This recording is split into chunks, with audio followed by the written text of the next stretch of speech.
नमस्कार, मैं प्रद्युमन जोशीला हरियाणा विधानसभा का लगभग 1/3 कार्यकाल पूरा होने के नजदीक है और प्रदेश की वर्तमान जो नायब सैनी सरकार है उसके मंत्रियों को भी लगभग 1/3 जो कार्यकाल है उनका होने को है। ऐसे में हर तरफ एक सवाल उठ रहा है, प्रदेश के राजनीतिक गलियारे हों या प्रदेश का आम जनमानस, उसमें यह चर्चा चल पड़ी है कि अब कभी भी हरियाणा में मंत्रिमंडल में फेरबदल हो सकता है। कुछ एक मंत्रियों की छुट्टी होने की संभावनाएं नजर आ रही हैं, कुछ एक मंत्रियों के विभाग बदले जाने की संभावनाएं नजर आ रही हैं और कुछ एक विधायकों को मंत्री बनाए जाने की उम्मीदें दिखाई दे रही हैं। हरियाणा का राज्यसभा चुनाव जो पूरे देश भर में चर्चित रहा वो हो चुका है, बजट सत्र समाप्त हो चुका है और अब यही चर्चाएं राजनीतिक गलियारों में हैं कि नायब सिंह सैनी की सरकार में प्रदेश में जो 13 मंत्री हैं उनमें से मंत्रिमंडल फेरबदल में कई भी मंत्रियों का पत्ता कटने की संभावनाएं बढ़ रही हैं। कुछ एक विधायकों की एंट्री प्रदेश की कैबिनेट में होने की भी उम्मीदें जग रही हैं।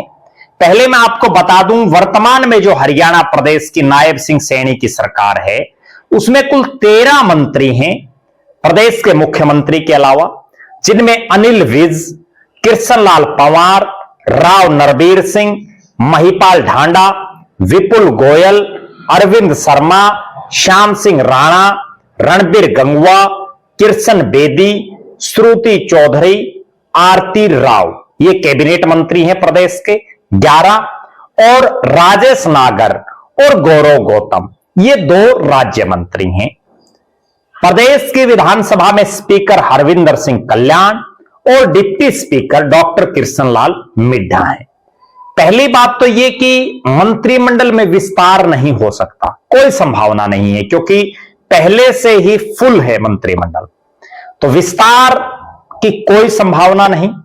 अब संभावनाएं केवल फेरबदल की हैं और उस फेरबदल में कई मंत्रियों का पत्ता कटने की संभावनाएं नजर आ रही हैं। कारण, कोई भी मुख्यमंत्री हो अपने मंत्रिमंडल में फेरबदल लगभग करता रहता है। कोई लगभग 1/3 कार्यकाल के आसपास कर देता है, कोई अपने लगभग आधे कार्यकाल के बाद या आधे कार्यकाल के आसपास कर देता है। हमने देखा है मनोहर लाल खट्टर साहब ने भी मंत्रिमंडल में फेरबदल किया था, मंत्रिमंडल में विस्तार भी किया था। उससे पहले चाहे चौधरी भूपेंद्र सिंह हुड्डा का कार्यकाल हो या उससे पहले की सरकार हो, अक्सर ये मंत्रिमंडल विस्तार होते रहते हैं, मंत्रिमंडल फेरबदल भी होते रहते हैं, महकमे भी बदलते रहते हैं। वर्तमान में भी हम देख रहे हैं हरियाणा के इतर बहुत से राज्यों में मंत्रिमंडलों में फेरबदल या विस्तार होता रहता है। अब हरियाणा के संदर्भ में चूंकि भले ही 13 मंत्री हैं लेकिन कई मंत्री ऐसे हैं जो अब तक, बहुत गंभीर बात मैं बता रहा हूं, जो अब तक प्रदेश के 90 विधानसभा क्षेत्रों तक में भी नहीं गए हैं और कुछ एक मंत्री तो ऐसे भी हैं जो आप 90 विधानसभा छोड़िए, प्रदेश के तमाम जिलों में भी उनकी जितनी एक मंत्री की हाजिरी होनी चाहिए वो नहीं रही है। बहुत से मंत्री केवल अपने विधानसभा क्षेत्र या ज्यादा से ज्यादा अपने जिले तक ही सीमित हैं। उनको सोचना चाहिए, समझना चाहिए कि वो एक हल्के या एक जिले के मंत्री नहीं हैं, वो पूरे हरियाणा प्रदेश के मंत्री हैं। उनको हरियाणा प्रदेश में जाना चाहिए, अपने डिपार्टमेंट की तो शुद्ध बुद्ध वो ले ही, साथ ही मंत्री के नाते वो अन्य डिपार्टमेंटों की भी जो बातें हैं उनका भी समाधान करवाने का प्रयास करें। फिलहाल बहुत से मंत्री ऐसे भी हैं जिनके महकमों में हम देख रहे हैं समय समय पर भ्रष्टाचार की बातें उभर करके सामने आती रहती हैं। बहुत से मंत्रियों के महकमे ऐसे भी हैं जिससे जनता नाखुश है, लोग लगातार आवाज बुलंद कर रहे हैं और हम सब ने देखा है कि लगभग 18 महीने के इस कार्यकाल में, नायब सिंह सैनी की सरकार के कार्यकाल में, ज्यादातर मंत्री ऐसे हैं जो अपने विधानसभा क्षेत्र, अपने जिले या चंडीगढ़ में अधिकारियों की मीटिंग या अपने आवास पर या पार्टी के कार्यक्रमों तक ही सीमित हैं। तमाम मंत्रियों में होना यह चाहिए कि कोई नया विजन वो लेकर के आए, कोई नई पॉलिसी वो लेकर के आए अपने विभाग की, कुछ करके दिखाएं धरातल पर। आज हालात और परिस्थितियां ये हैं कि भारतीय जनता पार्टी के विधायक, भारतीय जनता पार्टी के कार्यकर्ता, पदाधिकारी भी बहुत बार हमने देखा है कि विभिन्न विभागों से संबंधित काम ना होने की आवाजें भी बुलंद करते रहे हैं। अपने आप में बहुत बड़ी बात है। प्रदेश की जनता ने जिस उम्मीद, भरोसे और विश्वास के साथ भारतीय जनता पार्टी को आज तक के इतिहास में तीसरी बार लगातार हरियाणा में सरकार बनाने का मौका दिया, अब इन मंत्रियों के पास भी अपनी परफॉर्मेंस दिखाने का एक मौका पिछले 18 महीने से इनको लगातार मिल रहा है। लेकिन परफॉर्मेंस के नाम पर आप सबके सामने हैं, चाहे कोई भी मंत्री हो, मंत्री बोलते ज्यादा हैं, काम कम कर रहे हैं, ऐसा धरातल पर महसूस किया जा सकता है। घोषणाएं बड़ी बड़ी हो रही हैं, लेकिन धरातल पर इंप्लीमेंट कितनी हो रही हैं, यह सबके सामने है। और हमने देखा है प्रदेश के अध्यक्ष मोहनलाल बड़ौली और हरियाणा के प्रभारी डॉक्टर सतीश पूनिया ने यह बात पहले भी बोली है कि 1 साल के बाद इन मंत्रियों के कार्यकाल के कामकाज की पार्टी जो है मॉनिटरिंग जरूर कर देगी। सरकार भी मॉनिटरिंग कर रही है, मुख्यमंत्री मॉनिटरिंग कर रहे हैं कि कौन मंत्री सही काम कर रहा है और कौन मंत्री नहीं कर रहा।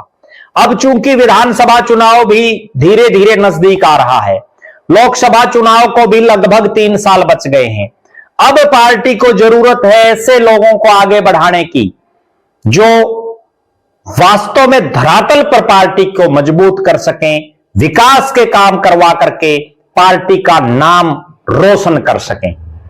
ऐसे नेताओं की जरूरत है। मंत्रिमंडल में जब फेरबदल होगा तो एक चीज तो स्पष्ट दिख रही है कि जो बुजुर्ग नेता हैं उनकी छुट्टी पार्टी कर सकती है, उनकी संभावनाएं ज्यादा है, क्योंकि हम देख रहे हैं पार्टी युवाओं को आगे ला रही है। और जो बुजुर्ग नेता है, चाहे वो अनिल विज हो, चाहे श्याम सिंह राणा हो, चाहे कृष्णलाल पंवार हो, अक्सर हम देख रहे हैं कि ज्यादातर पूरे हरियाणा में तीनों ही नेता बहुत बड़े स्तर पर सक्रिय नहीं है। अगर हम तमाम मंत्रियों की बात करें, अनिल विज अपने महकमे में कोई विशेष काम नहीं करवा पा रहे, कोई बहुत लंबा चौड़ा ऐसा सिस्टम अब तक नहीं दिखा है। कृष्णलाल पंवार भी जो है हरियाणा में भले ही उनके पास पंचायत जैसा इतना महत्वपूर्ण डिपार्टमेंट है, लेकिन जितनी पार्टी को या प्रदेश की जनता को उनसे उम्मीदें हों, उस पर वो भी खरा उतरे हुए दिखाई नहीं दे रहे। राव नरबीर सिंह एक बड़बोले मंत्री के तौर पर उनको जाना जाता है, वो कुछ भी बयानबाजी करते रहते हैं। महिपाल ढांडा के बारे में भी बहुत सी बातें, जो विशेषकर कि शिक्षा मंत्री वो हैं, और शिक्षा में हालांकि महिपाल ढांडा खुद दावा करते हैं कि वो बहुत आमूलचूल परिवर्तन कर चुके हैं, लेकिन धरातल पर लोग इस बात को मान रहे हैं कि महिपाल ढांडा को अभी बहुत कुछ करने की जरूरत है। और विपुल गोयल तो बहुत कम पब्लिक में दिखाई देते हैं, सिर्फ फरीदाबाद को अगर छोड़ दें तो। अरविंद शर्मा भी अपने बड़बोले बयानों को लेकर के लगातार चर्चा में रहते हैं। श्याम सिंह राणा ज्यादा से सक्रिय नहीं है, बुजुर्ग मंत्री हैं। रणबीर सिंह गंगवा के महकमे की सबसे ज्यादा चर्चा रहती है, क्योंकि हमने देखा पब्लिक हेल्थ हो या पीडब्ल्यूडी, आज सड़कों के हालात सबके सामने हैं, और सीवरेज और पानी की क्या हालात है वो भी सबके सामने। यहां तक कि जिस विधानसभा क्षेत्र से रणबीर गंगवा का जो पैतृक हलका है नौवा, वहां के विधायक रणधीर पनिहार ऑफिशियली कह चुके हैं कि उनके इलाके में बड़ा गंदा पानी आता है, टीडीएस बढ़ा हुआ है, सड़कों के हालात बड़े खराब हैं। कृष्ण कुमार बेदी ये जरूर पब्लिक में रहते हैं, इसमें कतई कोई दो राय नहीं। तमाम मंत्रियों में सबसे ज्यादा भीड़ ही कृष्ण बेदी की कोठी पर रहती है, उनके कार्यालय में रहती है। इनके प्रमोशन की भी उम्मीदें दिखाई दे रही हैं। श्रुति चौधरी भी तोशाम और ज्यादा से ज्यादा भिवानी, इसके अलावा कोई बहुत लंबा चौड़ा जो है अपने चाहे परिवार की एक राजनीतिक विरासत हो उसकी तरफ भी बहुत लंबा चौड़ा ध्यान नहीं दे रही, पूरे हरियाणा में नहीं घूम रही। आरती राव पिछले कई दिनों से जरूर सक्रिय हैं और वो पूरे हिरवाल में तो सक्रिय हैं ही, साथ ही साथ वो हरियाणा के अलग अलग इलाकों में भी घूम रहे हैं। राजेश नागर, हरियाणा के ही बहुत कम लोग शायद उनका नाम जानते होंगे, बहुत ज्यादा सक्रिय नहीं है, केवल अपने फरीदाबाद के इलाके में। गौरव गौतम बिल्कुल सक्रिय हैं और राज्यसभा के चुनाव में जिस तरह से पार्टी ने उनकी ड्यूटी लगाई उसके बाद तो वो प्रदेश में चर्चित चेहरे के तौर पर उभर गए हैं। युवा और खेल मामलों के मंत्री हैं, इनकी भी प्रमोशन की उम्मीदें दिखाई दे रही हैं। आप दर्शकों की क्या राय है? अभी जो बाकी जो विधायक बीजेपी के हैं या 3 निर्दलीय भी जो सपोर्ट कर रहे हैं सरकार को, इनमें से किस विधायक को मंत्री बनाया जाना चाहिए? कौन सा वो विधायक है जो प्रदेश में विकास के नए आयाम एक मंत्री बनकर स्थापित कर सकता है आपकी नजरों में? उसका नाम आप बता सकते हैं। इन मंत्रियों में कौन से ऐसे मंत्री हैं जो सही ढंग से जनता के काम नहीं कर रहे, जनता की सुन नहीं रहे, विकास के कामों को भी आगे नहीं बढ़ा रहे? आपकी नजर में अगर ऐसे कोई मंत्री हैं उनका नाम भी आप कमेंट कर सकते हैं।